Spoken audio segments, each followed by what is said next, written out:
ये जो बेलपत्र होती है ना, आप लोग समझना भाई हो, जितने लोग दिल से कथा सुनने आए हो वो दिल से सुनिएगा, समझिएगा। कभी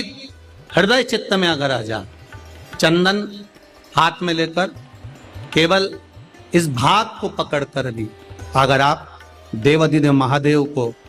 बेलपत्र समर्पित कर दें, तीन तिथियों का स्मरण करिए जरा, ठीक है। पहला शिवरात्रि,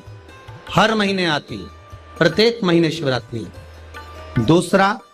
सोमवार की अष्टमी, हर महीने नहीं आती, साल में 3 या 4 आती। और तीसरा प्रदोष, ये हर महीने आता।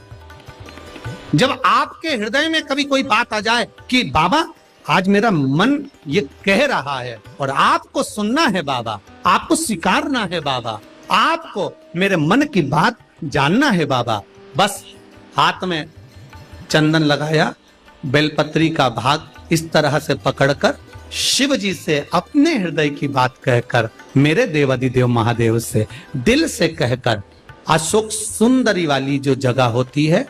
आपको बताया है अशोक सुंदरी का जो स्थान होता है, ये शिवलिंग,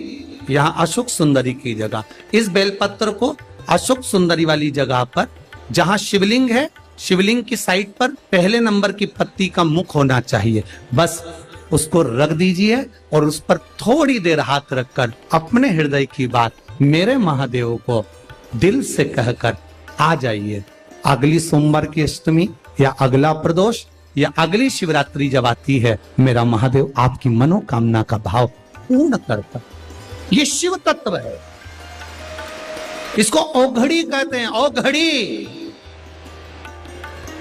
और एक बात आज फिर कहना चाहेंगे, जितने लोग आए हैं जरा दिल से स्मरण करें। समस्या भारी है तो भी एक लोटा जल आप बेलपत्री के वृक्ष के नीचे लेकर बैठे हैं, दिल से कह रहे हैं, श्री शिवाय नमस्तुभ्यं, श्री शिवाय नमस्तुभ्यं, श्री शिवाय नमस्तुभ्यं, श्री शिवाय नमस्तुभ्यं, श्री शिवाय नमस्तुभ्यं। दिल से कहकर जल लेकर महादेव के शिवालय में जाकर भाव से समर्पित कर, भाव से दिल से कहें उसको। और आपसे निवेदन है, किसी दुनिया के लोगों के सामने जाकर हाथ मत फैलाना, कभी दुनिया के लोगों के आगे जाकर हाथ मत फैलाओ, दुनिया के लोगों के आगे जाकर अपना दुखड़ा मत सुनाओ। अगर सुनाना है अपने दुखड़े को, अपने दिल की बात, तो कभी किसी बेलपत्र का वृक्ष हो, उसके नीचे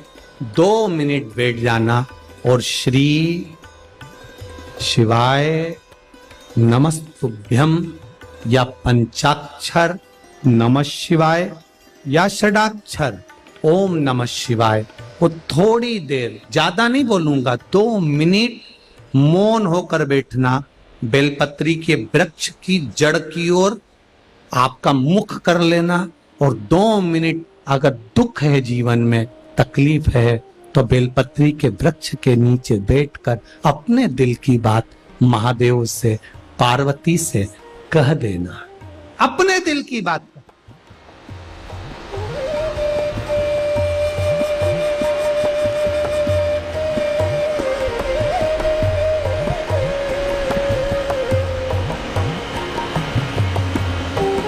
और जब अपने दिल की बात आप महादेव से कहोगे,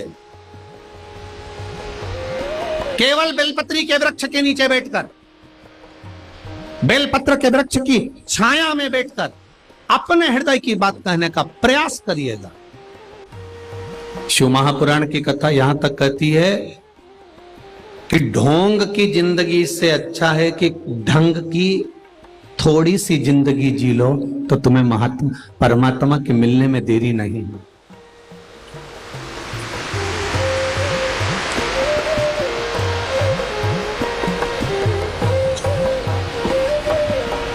किसी को बताकर, किसी को कहकर मैं 2 घंटे भगवान का भजन करता हूं, मैं 3 घंटा भगवान का भजन करता हूं, मैं 4 घंटा भगवान का भजन करता हूं,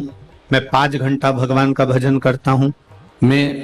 इतनी देर माला लेकर बैठता हूं, मैं इतनी देर भगवान का पूजन करता हूं, मैं इतनी देर देवाधिदेव महादेव पर जल चढ़ाता हूं, मैं इतनी देर भगवत भजन में लगा रहता हूं। ये सब कुछ बताने की जरूरत मेरे महादेव को नहीं है।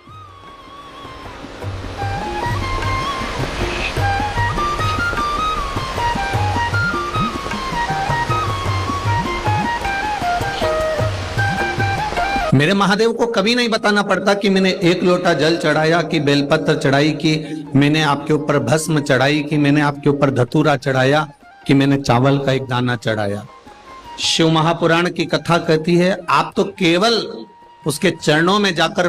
पहुंच जाओ, उसके द्वार तक चले जाओ, उसके मंदिर तक, उसके शिवालय तक, उसके देवालय तक पहुंच जाओ, फिर उसकी मर्जी है वो आपको कितनी देर पकड़कर रख सकता है, कितनी देर बिठा सकता है और क्या कर सकता है, ये उसके ऊपर।